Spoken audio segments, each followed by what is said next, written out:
ಬೇಸಿಗೆ ಆರಂಭಕ್ಕೂ ಮುನ್ನ ಅರಣ್ಯಗಳಿಗೆ ಕಾಡ್ಗಿಚ್ಚಿನ ಆತಂಕ.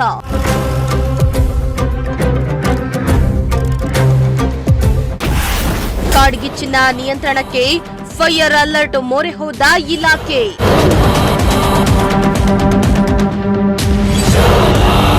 ಬೇಸಿಗೆ ಆರಂಭಕ್ಕೂ ಮುನ್ನವೇ ತುಮಕೂರು ಜಿಲ್ಲೆಯಲ್ಲಿ ಕಾಡ್ಗಿಚ್ಚಿನ ಆತಂಕ ಎದುರಾಗಿದ್ದು, ಈ ಹಿನ್ನೆಲೆ ಅರಣ್ಯ ಇಲಾಖೆ ಮುನ್ನೆಚ್ಚರಿಕಾ ಕ್ರಮಗಳನ್ನು ಕೈಗೊಂಡಿದೆ.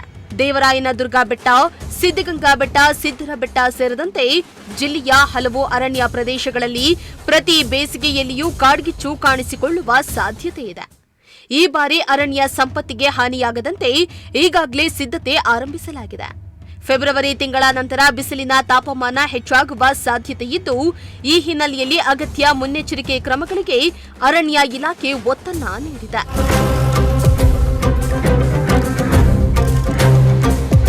ಇನ್ನು ಕಾಡ್ಗಿಚ್ಚು ನಿಯಂತ್ರಣದ ಭಾಗವಾಗಿ ಅರಣ್ಯ ಪ್ರದೇಶಗಳಲ್ಲಿ ಹೆಚ್ಚುವರಿ ವಾಚರ್ಗಳನ್ನು ನೇಮಕ ಮಾಡಲಾಗಿದ್ದು, ಸೂಕ್ಷ್ಮ ಪ್ರದೇಶಗಳಲ್ಲಿ ನಿರಂತರ ನಿಗಾ ವಹಿಸಲಾಗುತ್ತಿದೆ. ಇನ್ನು ಬೇಸಿಗೆ ಆರಂಭಕ್ಕೂ ಮುನ್ನ ಫೈರ್ ಲೈನ್ಗಳ ವ್ಯವಸ್ಥೆ ಮಾಡುವ ಕಾರ್ಯವು ಪ್ರಗತಿಯಲ್ಲಿದೆ. ಕಾಡುಗಳಲ್ಲಿ ನೈಸರ್ಗಿಕ ಕಾರಣಗಳಿಂದ ಉಂಟಾಗುವ ಬೆಂಕಿಗಿಂತ ಹೆಚ್ಚಾಗಿ ಅರಣ್ಯ ದಂಚಿನ ಗ್ರಾಮಸ್ಥರು ಹುಲ್ಲು ಸುಡುವ ವೇಳೆ ಅಥವಾ ಕೆಲವರು ಮೋಜು ಮಸ್ತಿಗಾಗಿ ಇಡುವ ಬೆಂಕಿಯಿಂದಲೇ ಹೆಚ್ಚಿನ ಅಪಾಯ ಎದುರಾಗ್ತಾ ಇದೆ ಎನ್ನಲಾಗ್ತಾ ಇದೆ.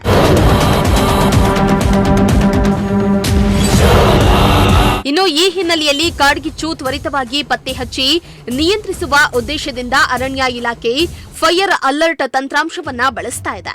ಈ ತಂತ್ರಾಂಶದ ಮೂಲಕ ಸ್ಯಾಟಲೈಟ್ ಸಿಗ್ನಲ್ ಸಹಾಯದಿಂದ ಅರಣ್ಯ ಪ್ರದೇಶದಲ್ಲಿ ಹೊಗೆ ಅಥವಾ ಬೆಂಕಿ ಕಾಣಿಸಿಕೊಂಡ ಸ್ಥಳದ ನಿಖರ ಮಾಹಿತಿಯನ್ನ ತಕ್ಷಣವೇ ಸ್ಥಳೀಯ ಅರಣ್ಯ ಅಧಿಕಾರಿಗಳಿಗೆ ರವಾನಿಸಲಾಗುತ್ತೆ. ಈ ಮಾಹಿತಿಯನ್ನ ಆಧರಿಸಿ ಸಿಬ್ಬಂದಿ ತಕ್ಷಣವೇ ಸ್ಥಳಕ್ಕೆ ತೆರಳಿ ಬೆಂಕಿ ಆರಿಸುವ ಕಾರ್ಯಕ್ಕೆ ಮುಂದಾಗಲಿದ್ದು, ಇದರಿಂದ ಕಾಡ್ಗಿಚ್ಚು ವ್ಯಾಪಕವಾಗಿ ಹರಡೋದನ್ನ ತಡೆಗಟ್ಟಲು ಸಹಕಾರಿಯಾಗಲಿದೆ ಎಂದು ಪ್ರಜಾಶಕ್ತಿ ಟಿವಿಗೆ ಅರಣ್ಯ ಇಲಾಖೆಯ ಅಧಿಕಾರಿ ಮಾಹಿತಿಯನ್ನ ನೀಡಿದ್ದಾರೆ. ಈಗ ಏನು ಬೇಸಿಗೆ ಕಾಲ ತೀಕ್ಷ್ಣ ಆಗ್ತಾ ಇದೆ, ಇಂಥ ಸಂದರ್ಭದಲ್ಲಿ ಕಾಡಿಗೆ ಬೆಂಕಿ ಆಗೋದು ಸರ್ವೇ ಸಾಮಾನ್ಯ. ಈ ಕಾಡಿಗೆ ಬೆಂಕಿ ಆಗೋದನ್ನು ತಪ್ಪಿಸಲು ನಾವು ಅನೇಕ ಕ್ರಮಗಳನ್ನು ಕೈಗೊಂಡಿದ್ದೇವೆ. ಮೊದಲನೇದಾಗಿ ಒಂದು ಬೆಂಕಿ ಲೈನ್ಗಳನ್ನು ನಿರ್ಮಾಣ ಮಾಡೋದು. ಇಡೀ ಕಾಡಿನಾದ್ಯಂತ ಏನು ರಸ್ತೆಗಳಿದೆ, ಕಾಲ್ದಾರಿಗಳಿದೆ, ಆ ಎರಡೂ ಕಡೆ ನಾವು ಏನು ಬೆಳೆದಿರುತ್ತೆ, ಕಳೆ ಥರ ಬೆಳೆದಿರುತ್ತೆ, ಅದನ್ನು ಕಡಿದು ಅದನ್ನು ಸುಟ್ಟು ಬೆಂಕಿ ಲೈನ್ಗಳನ್ನು ನಿರ್ಮಾಣ ಮಾಡ್ಕೊಂಡಿದ್ದೀವಿ. ಅದು ಸಾಮಾನ್ಯವಾಗಿ ನವಂಬರ್ ಡಿಸೆಂಬರ್ ತಿಂಗಳಲ್ಲಿ ನಡೆಯುತ್ತೆ. ಈಗ ಎಲ್ಲ ಬೆಂಕಿ ಲೈನ್ಗಳನ್ನು ನಾವು ನಿರ್ಮಾಣ ಮಾಡಿಕೊಂಡು ಸಿದ್ಧತೆ ಮಾಡ್ಕೊಂಡಿದ್ದೀವಿ.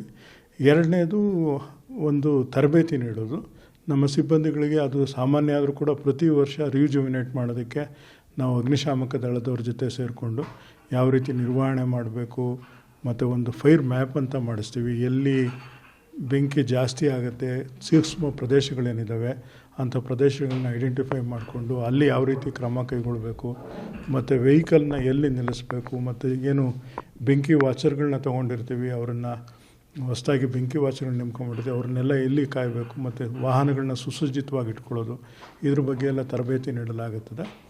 ಮತ್ತು ಯಾವ ರೀತಿ ಬೆಂಕಿ ಆರಿಸೋದಕ್ಕೆ ಬ್ಲೋಯರ್ಸ್ ಏನಿದೆ, ನಾವು ಈಗ ಮುಂಚೆ ಏನು ಮಾಡ್ತೀವಿ, ನಾವು ಸಪ್ಪುಗಳನ್ನ ಯೂಸ್ ಮಾಡ್ತಿದ್ವಿ, ಸಪ್ಪನ್ನು ಈಗ ಆಧುನಿಕಗೊಂಡಿದೆ. ಇದು ಆಧುನಿಕವಾಗಿ ಬ್ಲೋಯರ್ಸ್ನ ಯೂಸ್ ಮಾಡ್ಕೋತೀವಿ. ಆ ಬ್ಲೋಯರ್ಸ್ಗಳು ಸುಸ್ಥಿತಿಯಲ್ಲಿದೆಯಾ, ಅವು ಎಲ್ಲ ರೀತಿ ಏನಾದ್ರು ಸಣ್ಣ ಪಣ್ಣ ರಿಪೇರಿ ಇದ್ದರೆ ಮಾಡಿಸ್ಬೇಕಾಗತ್ತೆ, ಅದನ್ನೆಲ್ಲ ನೋಡಿಕೊಂಡು ಬ್ಲೋಯರ್ಸ್ನೆಲ್ಲ ರಿಪೇರಿ ಮಾಡಿಕೊಂಡು ಸಿದ್ಧತೆ ಮಾಡ್ಕೊಂಡಿರ್ತೀವಿ.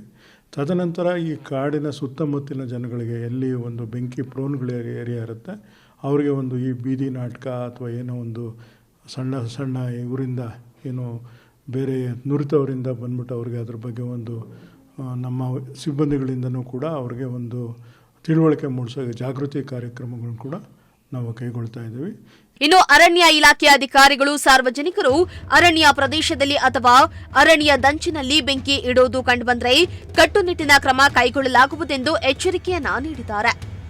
ಇನ್ನು ಇಚ್ಛಾಪೂರ್ವಕವಾಗಿ ಅಥವಾ ನಿರ್ಲಕ್ಷ್ಯದಿಂದ ಬೆಂಕಿ ಇಟ್ಟರೆ ನೇರವಾಗಿ ಕೇಸ್ ದಾಖಲಿಸಲಾಗುವುದೆಂದು ತಿಳಿಸಿದ್ರು. ಇದಲ್ಲದೆ ಈಗ ನಮ್ಮ ಏನು ತಾಂತ್ರಿಕತೆ ನಮ್ಮದಲ್ಲಿ ICT ವಿಂಗ್ ಅಂತ ಏನಿದೆ ನಮ್ಮ ಅರಣ್ಯ ಇಲಾಖೆಯಲ್ಲಿ, ಟೆಕ್ನಿಕಲ್ ಆಗಿ ಈಗ ನಮಗೆ ಸ್ಯಾಟಲೈಟ್ಗಳ ಮೂಲಕ ನಮಗೆ ಮೆಸೇಜ್ ಬರುತ್ತೆ. ಉದಾಹರಣೆಗೆ ತುಮಕೂರಲ್ಲಿ ಎಲ್ಲೇ ಬೆಂಕಿ ಆದರೂ ನಮ್ಮ DFOಗೆ ಬರುತ್ತೆ, ಒಂದು ಸಬ್ ಡಿವಿಷನಲ್ಲಿ ಬೆಂಕಿ ಆದರೆ ACFಗೆ ಬರುತ್ತೆ, ಅದೇ ರೀತಿ RFOಗೆ ಬರುತ್ತೆ, ಡೆಪ್ಟಿ RFOಗೆ ಬರುತ್ತೆ, ಮತ್ತು ಗಾರ್ಡಿಗೆ ಕೂಡ ಮೆಸೇಜ್ ಬರುತ್ತೆ.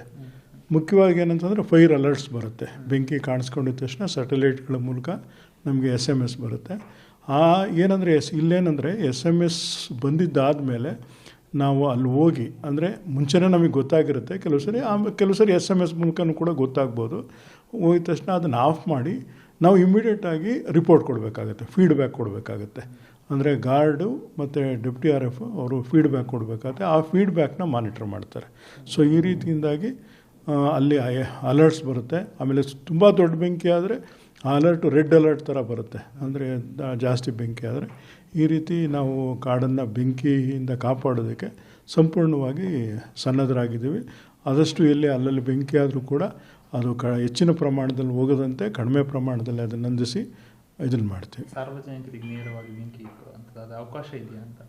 ಸಾರ್ವಜನಿಕರು ಆ ಥರ ಏನಾದ್ರು ಕಂಡು ಬಂದರೆ ಪ್ರಕರಣ ದಾಖಲು ಮಾಡ್ತೀವಿ. ಆ ಥರ ಅವ್ರ ಮೇಲೆ ಒಂದು ಬಂಧಿಸುವಂಥ ಕ್ರಮ, ಒಂದು ಕಾನೂನು ಕ್ರಮ ಕೈಗೊಂಡು ಇದನ್ನು ಮಾಡ್ತೀವಿ. ಆ ಕಾರ್ಯ ಇದೆ, ಅದು ಮುಂಚೆಯಿಂದನೂ ಇದೆ, ಈಗಲೂ ಕೂಡ ಮಾಡ್ತೀವಿ. ಇನ್ನು ಕಾಡು ಸಂರಕ್ಷಣೆ ಎಲ್ಲರ ಜವಾಬ್ದಾರಿಯಾಗಿದ್ದು, ಸಾರ್ವಜನಿಕರ ಸಹಕಾರದಿಂದ ಮಾತ್ರ ಕಾಡ್ಗಿಚ್ಚನ್ನ ತಡೆಯಲು ಸಾಧ್ಯ ಎಂದು ಅಧಿಕಾರಿಗಳು ಮನವಿಯನ್ನ ಮಾಡಿಕೊಂಡಿದ್ದಾರೆ. ಕ್ಯಾಮರಾ ಪರ್ಸನ್ ಸಂಜಯ್ ಜೊತೆ ದೀಪಕ್ ಕೆಂಕೆರೆ, ಪ್ರಜಾಶಕ್ತಿ ಟಿವಿ, ತುಮಕೂರು.